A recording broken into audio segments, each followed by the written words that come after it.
পড়েছিল একটি পাকা আম। ট্রেনের ঝাঁকুনিতে আমটি ভেঙে বীজটা মাটিতে গেঁথে যায়। একদিন বৃষ্টির জলে সেই বীজে অঙ্কুর বের হয়। রেল লাইনের মাঝে ছোট্ট আম গাছ। দূর থেকে সব দেখত এক সাদা কবুতর। প্রতিদিন সে এসে গাছটাকে ডানা দিয়ে ছায়া দিত, কখনো ঠোঁটে এনে দিত শুকনো পাতা, গাছের গায়ে ঢেকে রাখত যাতে ট্রেনের ধোঁয়া না লাগে। দিন যায়, গাছ একটু একটু করে বড় হয়।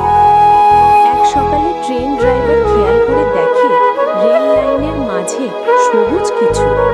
সে ট্রেন থামিয়ে লোকজনকে ডাকে। সবাই জেনে অবাক, কবুতর না থাকলে এই গাছ বাঁচতই না। রাজ্যের নির্দেশে গাছটি তুলে নিরাপদ জায়গায় লাগানো হলো। আর কবুতরটি, সে প্রতিদিন নতুন জায়গায় উড়ে গিয়ে সেই আম গাছের ডালে বসে। গাছও যেন ডানায়